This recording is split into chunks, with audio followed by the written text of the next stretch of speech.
Hello, I've just returned from the Malta International Scrabble Open.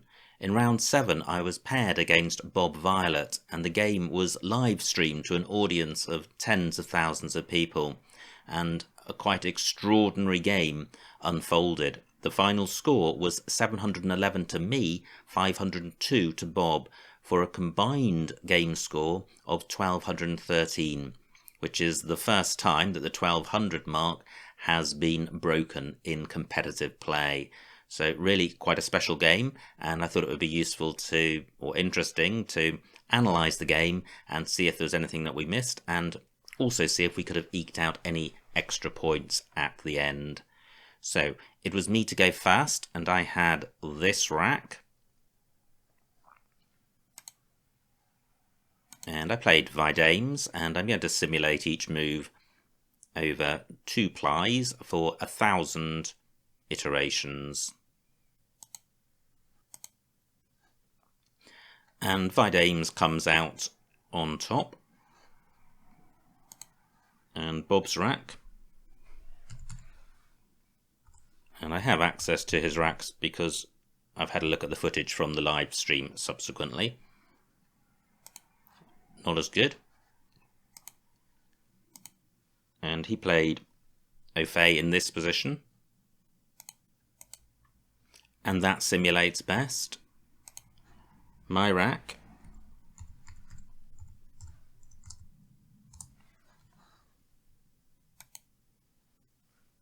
And I played cob.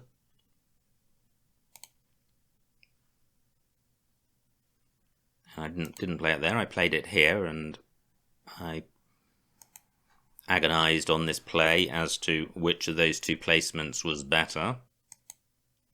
And neither placement is better. The best play was gob at 6h, making gam and oi, and that simulated about 11 points better than my play, so a significantly better play, gob, and I think that's probably down to the rack leave of ACD blank being a lot better than ADG blank, and also that maybe the play in 6h is taking out a more useful spot for my opponent. Anyway, cob certainly suboptimal.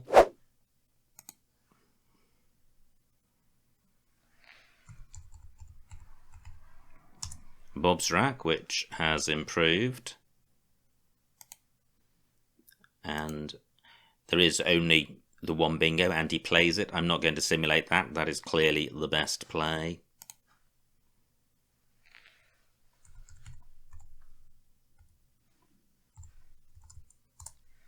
My rack. And I played gut-8 with the third T as the blank. And that is the only 9-timer, or triple-triple. And I'm going to stop the simulation immediately because the distinction between these two is going to be absolutely trivial, just a matter of which T the blank is, so I'm not going to waste time simulating that further. There is effectively just the one triple-triple available.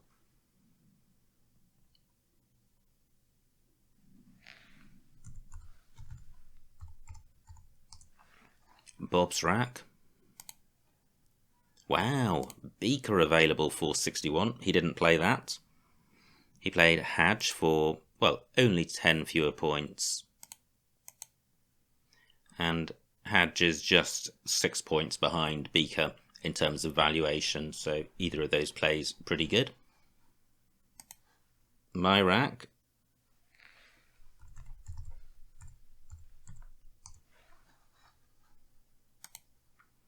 And I play Res for 60.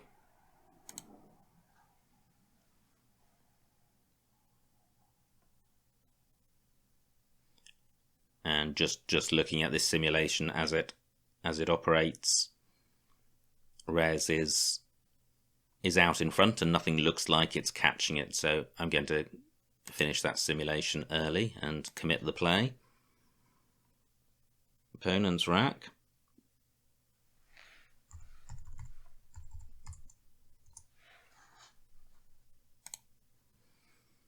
And he plays Eek. Let's see how that simulation runs. 43 points, good score. But most of the moves in this game are going to be having a good score. And I'm going to stop the simulation there. Eek is miles in front.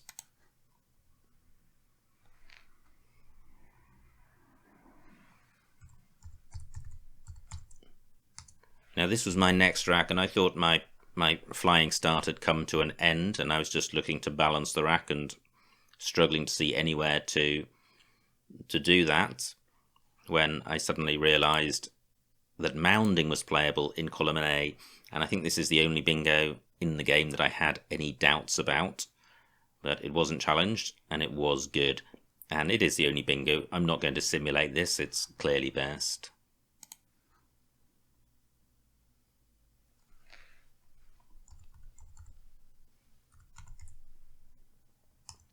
Bob's rack. And he misses Boisia, a tricky one to see with the Y in the middle, and a comparative of quite an odd adjective. So he plays Oi and Oh Yes, which looks like being the best of the non-bingos. Let's see how this simulates.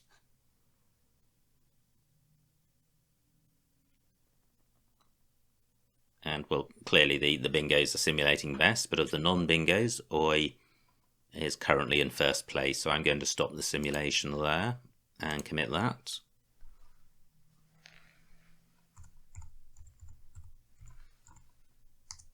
And I'm quite fortunate here because I have a clunky rack, but I can get rid of all of the clunkiness in one go with Feek, and that opportunity provided by my opponent's player boy, but Feek would also have played in row 14. And I'm expecting this row 5 position to simulate best, and you can see that that's what's happening. It's about 15 points better than the next best play, so I'm going to stop the simulation and commit that. Opponent's next rack.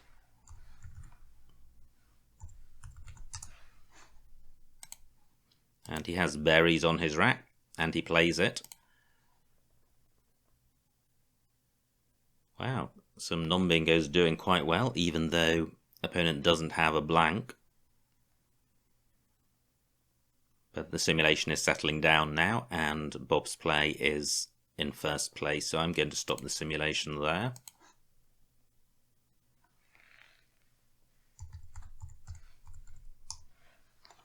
And I have this rack, and I have sirloin, and there's just the one spot for it. So again, I'm not going to simulate that because it's clearly best.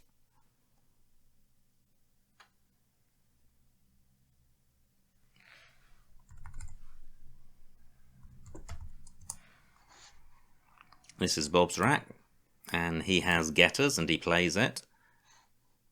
So I'll commit that.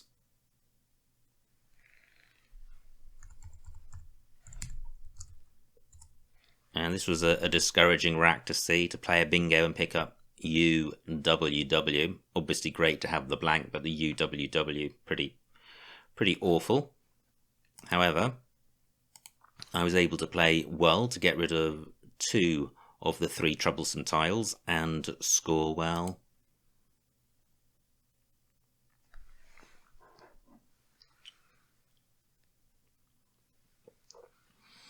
And you can see that Well is in first position, and it's about 10 points ahead of the next best play, and it's not going to be caught, so I'm going to stop the simulation and commit that.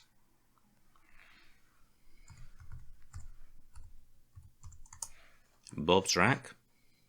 And he has a bingo, Euglena. He does not see it. It's a tricky one to see. And he plays Gina.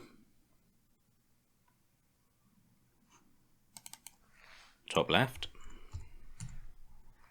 which isn't on the list, so let me add it, and it appears at the bottom, and I click simulate. The bingo is in first place, but you can see Bob's play is not too bad. It sorts the rack out, scores quite well, And if I just stop the simulation there, although it looks like it's halfway down the field, the figures you need to compare are really the 15.5 and the 19.2. Accepting that the bingo is best, looking at the first non-bingo play, its valuation is 19.2 and Gina was 15.5, so a loss of about 4 points of equity there. Commit that. And this is a really interesting rack.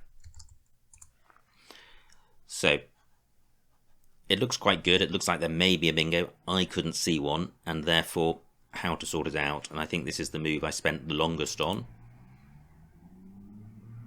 And I played, and this is the thing. I played Pew in the end, and with a blank, I was looking to bingo, and playing off PW leaves the best rack leave. But the problem with Pew here is that it takes out the best bingo lane, or doesn't take it out, it obstructs it. Row 14. So the Pew only takes an S, so row 14 is available for bingos with an S in that spot, but that's a lot different than if Pew wasn't played, and a lot more plays would be available in row 14. I did, however, also have rows 1 and 2, and I did also have a big lead. At this point I had 557 points and Bob had 414, so I was a massive favourite to win the game, and I did spend a long time. I couldn't see anywhere else to play off PW, and playing off precisely P and W leaves an incredibly strong rack leave. EI, PR blank must be worth between, well, approaching 40 points, I would have thought. Anyway, so let's see what else is on offer here. Ute keeping double P, don't like that. Toop massively obstructing row 14. Wiper, hopeless, it completely takes out the bingo lane and wrecks the rack. And then my play, so let's see how it simulates. And one thing I did note when I first saw this rack was that through an E or an N I would have Pen Wiper, which is quite a funky bingo, but wasn't playable. And wow, look at this, Pew is simulating in first choice. I am going to run this for a while longer because the second choice plays are close.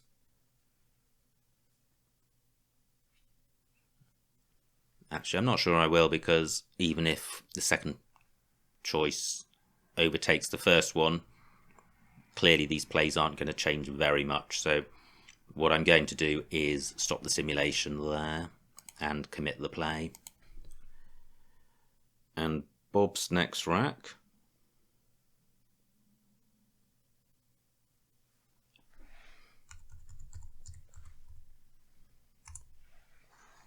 Quite nice. And Cloud, which has just been blocked by Pew.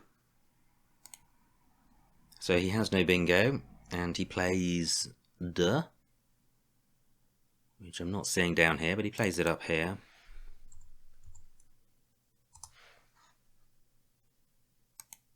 And if we just simulate this, top plays M1 Dunch. Not a massive fan of that. Sticking a D in the middle of row 1. So I think we'll just stop the simulation and look at the final numbers. 11.2 and 19.1, so suboptimal by about 8 points, not a massive error. So commit that play.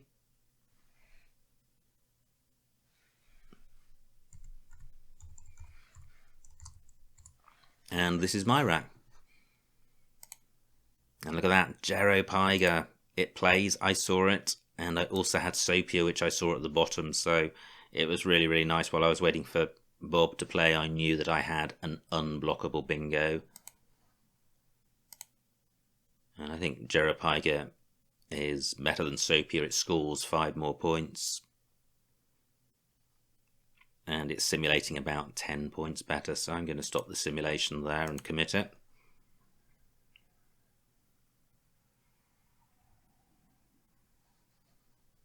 Now, I've just noticed that I have not been adding in the challenges. Both Gutated and Jeropiger were challenged. I didn't stick on the +5 for Gutated earlier, so what I'm going to do is go back to Jeropiger and add 10 onto the score and commit that. So now the scores are 657. Yep, after Jerepiga, and 428 after Duh, and that corresponds with my score sheet, which is in front of me. So after Jerepiga,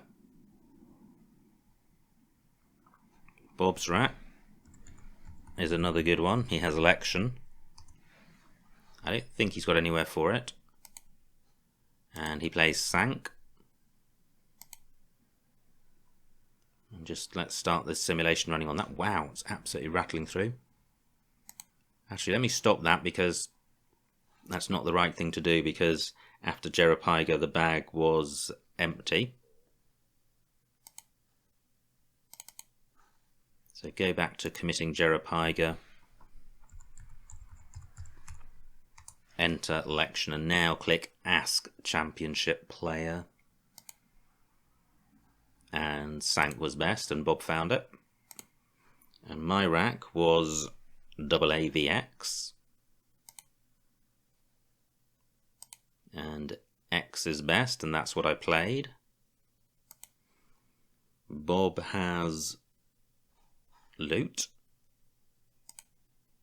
And at this point he could have gone out, and I noted this at the time, and if he had gone out at this point I would have not made 700 points, and I was wholly unaware of any combined record score. I had no idea that 1200 was a mark which had never been broken.